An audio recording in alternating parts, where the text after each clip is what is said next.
Hello, welcome to another edition of Dr. Will's History Road Trip. Sorry for the lengthy absence. I've kind of enjoyed some time off over Christmas break, but now we're going to get back into it and continue our discussion of historical American political parties. Now, we've done a three-part series on the Federalist. Today, we're going to talk about the Federalist ideological and political opponents of Democratic Republican Party. We've already discussed how the political parties developed in the series on the Federalist, so we're not going to replow that ground. What I want to do is give you a brief overview of Jeffersonian and Madisonian political thought, and then we're going to go straight to the election of 1800 when the Democratic Republicans take over the federal government for the first time.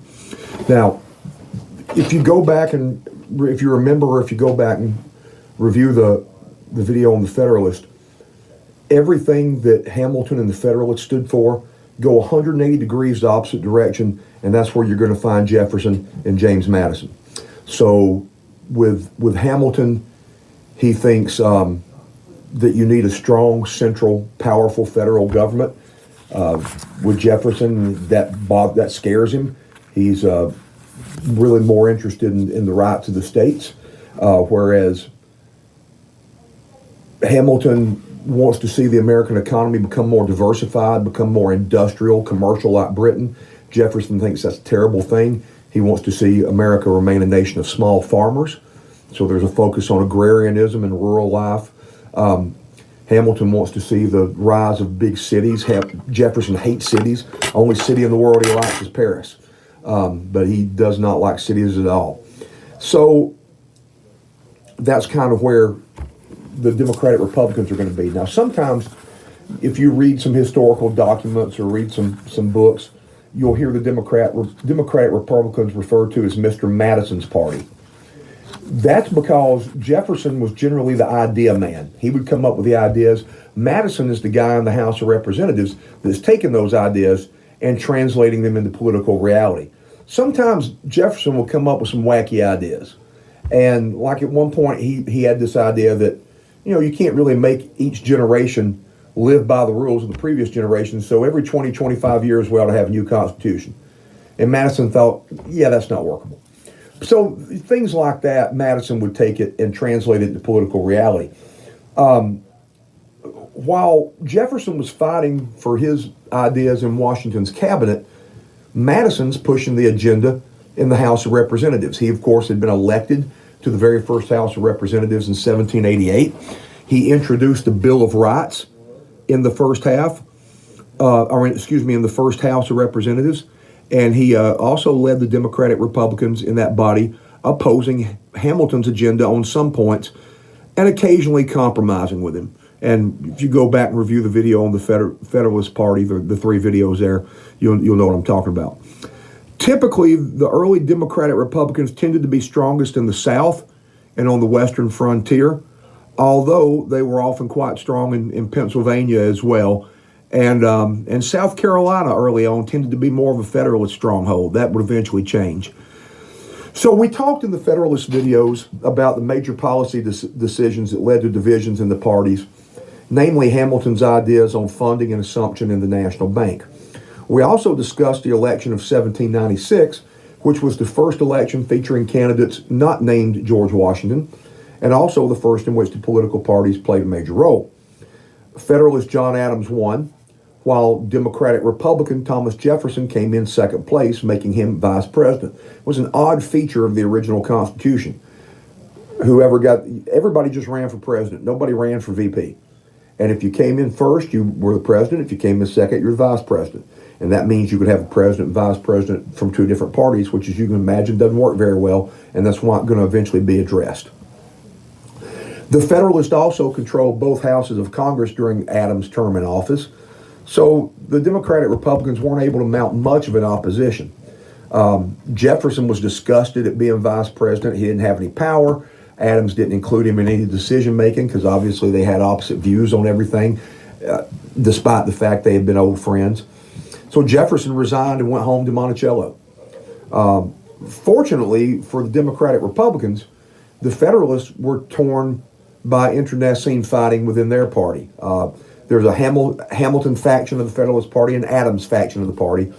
And that infighting, especially as regards the XYZ affair, really hurt the Federalists. However, what really did them in were the Alien and Sedition Acts. And you go back and look at those Federalist videos to learn about that. These acts were clearly unconstitutional. They angered much of the country. Today, when controversial acts like this pass, somebody brings a lawsuit and they wind up going through the court system and usually eventually being decided by the Supreme Court. Jefferson and Madison, however, don't do that. Now, just to review really quickly, remember the Alien and Sedition Acts? The Alien Acts made it harder to become a citizen. The Sedition Acts, the really egregious one, it made it a federal crime to criticize the president and the federal government. You couldn't criticize Congress or the president. They didn't say anything about the vice president because that was Jefferson, and you could say anything you wanted about him as far as Federalists were concerned. So when something like that happens, it's clearly unconstitutional. As I said, today that winds up in the court system. But Jefferson and Madison, they don't sue. They don't take this to the court. Why? Well, for one thing, the courts were largely comprised of Federalist judges, and they don't think a lawsuit's going to have a favorable outcome. Think about it. Federalist, you had George Washington, who did not have a party, but a lot of his advisors were Federalists. He had appointed a lot of Federalists to the federal bench, and that's all John Adams had appointed. More importantly, though, Jefferson and Madison, they didn't believe the court should interpret the Constitution. Now, that's going to sound weird to the ears of a 21st century American, because for the past over 225 years almost, we've become accustomed to, accepting that is the role of the court to interpret the Constitution. Not all of the founders agreed with that. Jefferson and Madison didn't. They believed having a bunch of unelected judges determine constitutionality for the entire country is going to be a disaster. So if the courts don't determine what's constitutional, who should?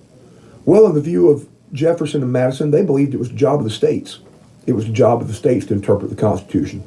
And their theory becomes known as something called the compact theory of the Constitution. And it can be summed up like this.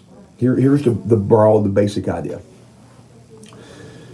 The compact theory of the Constitution goes, the states created the federal government. So think about it. When they decided to scrap the Articles of Confederation, the states sent delegations to Philadelphia. Every state got one vote on the new Constitution.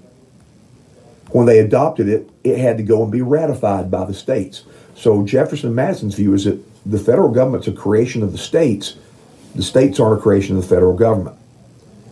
Now, in doing that, in creating the federal government, the states willingly gave up some of their sovereignty and some of their powers, but they kept some of it, okay?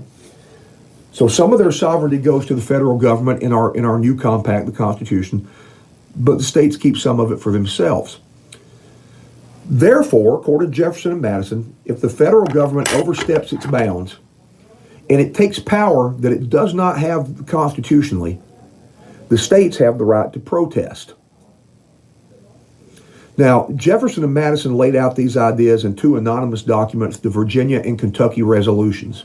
These were resolutions introduced into the state legislatures of those two states. Madison wrote the one for Virginia. Jefferson wrote the one for Kentucky. I don't know that either one of them were passed by those state legislatures, but they were debated in both of those bodies. Now, this is important. Go back to the wording I gave you on the compact theory of the Constitution. Remember, Jefferson and Madison's idea is that if the states felt like something unconstitutional was being done, they could protest. Now, they don't really give you specifics on how to protest. They don't say what that means. They kind of leave that up in the air. Jefferson's Kentucky resolution came pretty close to suggesting nullification. In other words, that a state could just nullify or say, this federal law doesn't work it's not a legit law on our borders. He doesn't quite come out and say that, but he hints at it. And that's going to become a major political crisis in the 1830s when a state, South Carolina, does nullify a federal bill. Now, Madison was more vague, But his approach became known as interposition, which we will cover later, because, again, people try that too. Now, this theory, the compact theory of the Constitution, as propounded by the Virginia and Kentucky resolutions, is going to be a point of contention up to the Civil War and possibly even beyond. Some historians have argued that these resolutions were never intended to be taken seriously and were mainly proposed to arouse indignation at the Federalists in preparation for the 1800 election. I have a hard time believing Thomas Jefferson doesn't seem like the kind of guy to me that goes out of his way to write something that's not going to be taken seriously. He likes to write, and he takes himself pretty seriously, and so does Madison. Well, whether they were or weren't intended to be taken all that seriously, their impact was pretty significant, because this does, the Alien and Sedition Acts and the response to them, the Virginia and Kentucky resolutions, are going to impact the 1800 presidential election. Now, as 1800 approached, the Democratic Republicans were pretty certain they were going to win. There's a lot of anger at Adams and at the Federalists for the Alien and Sedition Acts. The Federalists are divided. Many Federalists are angry at Adams. The Hamiltonian faction is angry at the Adams faction. The candidates were the same in 1800 as they were 4 years earlier. The Federalists ran Adams and Thomas Pinckney of South Carolina. You're hoping that Adams comes in first and Pinckney comes in second and becomes vice president. For the Democratic Republicans, they ran the same two candidates they had in 1796 as well, Thomas Jefferson and then Aaron Burr. Again, they're hoping that Jefferson wins the most votes and becomes president. Burr comes in second, will be vice president. However, the Democratic Republicans, they don't want a repeat of 1796 in reverse. What they don't want is Jefferson to win and John Adams to come in second. So you have a Democratic Republican president, Federalist vice president. So they exercised a little party discipline. Now, the way presidential elections worked back then was that every elector, and we still have an electoral college, that's how elections are determined today. Every elector got 2 votes. He could cast both of them for the same person, or he could cast them for different people. They could even abstain from casting one of their electoral votes. They didn't have to cast both of them. Well, the Democratic Republicans knew they had enough electoral votes for Jefferson to win. So to keep John Adams from becoming vice president, they had their electors cast 1 vote for Jefferson and 1 vote for Aaron Burr. Okay, so the idea was we're not going to abstain from the second vote. We're going to cast 1 vote for Jefferson, 1 vote for Burr. Now that worked as far as the original purpose went. Adams didn't come in second. Here's the problem. If every Democratic Republican elector cast 1 vote for Jefferson and 1 vote for Burr, what happens? You get a tie. And that's exactly what happens. Jefferson and Burr tied with 73 electoral votes. Now, according to the Constitution, if there's a tie in the Electoral College, who decides who wins? The House of Representatives decides it in a contingent election. So the House of Representatives will have a vote, and they will pick the president. Each state delegation gets 1 vote. Okay? This has only happened twice in American history. The first time is here in 1800. Now, everybody expected Aaron Burr to concede. Everybody knew that Jefferson was intended to be president and Burr intended to be vice president. But Burr is an ambitious something or another. And behind the scenes, he starts lobbying members of the House of Representatives to vote for him in the contingent election. Because this guy's ambitious, he really wants to be president. Now, here's another wrinkle to it. This contingent election is going to be held by the outgoing House. Democratic Republicans won both houses of Congress. But you've got to decide who the president is before Inauguration Day, before the new Congress comes in as well. That means that the body that's going to be voting between and deciding between Jefferson and Burr is mostly made up of Federalists. And they don't like either guy. They hated Thomas Jefferson. Many of them, several of them did vote for Burr, but a lot of them don't like Burr either. And ironically, what saves the day for Thomas Jefferson is his old nemesis, Alexander Hamilton. Hamilton doesn't like Jefferson at all. They don't get along. They disagree on every issue. But Hamilton absolutely despised Aaron Burr. Both men were from New York. Both were New York City lawyers. They had run against each other in local elections. They don't like each other a bit. Hamilton believed that Jefferson had all the wrong principles, but he believed Burr didn't have any principles at all, and that's way more dangerous. Hamilton still had a lot of influence with his party. Now he's no longer Secretary of Treasury. He's not in Congress, but he's got a lot of influence. So he furiously wrote letters to everybody he knew, urging these Federalist congressmen to either vote for Jefferson or to abstain. And it worked. Several Federalists changed their minds, and they voted for Thomas Jefferson, and Jefferson wins the 1800 election. Now, this election is important for several reasons. For one thing, it's the first time in U.S. history there was a shift in power from one party to another. Not only did Jefferson win, but Democratic Republicans won control of both houses of Congress for the very first time. And this becomes known as the Revolution of 1800. As we've talked about, these parties have diametrically opposed viewpoints. So you can see that, that making the shift from all Federalists to all Democratic Republicans is a huge ideological shift among voters, okay? After this election, the Federalists only control the judicial branch. They only control the judicial branch, and that's going to become important in a minute, as we'll talk about. This is also, as I said earlier, the first time the House of Representatives decided an election, and that's only happened twice. It happened in 1800, and it happened in 1824, and that's the last time it happened, and we'll get to 1824 later. So that's important.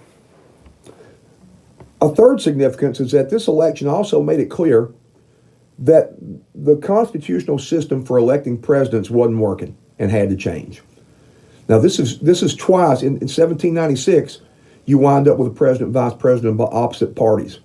To avoid that this time, you resorted to some shenanigans, which wound up being a mess and throwing the election into the House of Representatives.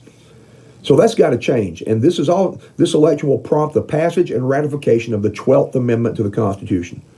Basically, what the 12th Amendment did is it split the ballot. From now on, there'll be the electors will cast a vote for president and they'll cast a vote for vice president. That way, you don't have this problem of a president and vice president from two different parties. They're going to, and then each party will basically pick a ticket where you have a presidential candidate and his running mate. Basically, how it works today, and that comes out of this election. This amendment, the 12th Amendment, passed Congress in late 1803 and was ratified by 3/4 of the states in the spring of 1804, just in time for the next election. So I feel like that's a good stopping place today. We'll stop right here, and we'll pick up in part 2 of this series on the Democratic Republicans, and we'll talk about Jefferson's term in office and Madison's as well. This will be another 3-part series. So thank you for tuning in and watching Dr. Will's History Road Trip. To my friend Whiteface Durango, I want to tell you, keep selling your stuff up and down the Coosa. To everybody else, I'll see you on the road. I hope you enjoyed this edition of Dr. Will's History Road Trip. If you like what I'm doing and want to continue following, please subscribe to my channel and click the notification button so you'll get updates when I post new content. Also, please consider supporting me via PayPal, Venmo, or CashApp. Your support will enable me to go to interesting places and film them and talk about them with you. Feel free to suggest locations that you might like to see me visit in the comments below. Thank you very much, and I'll see you on the road.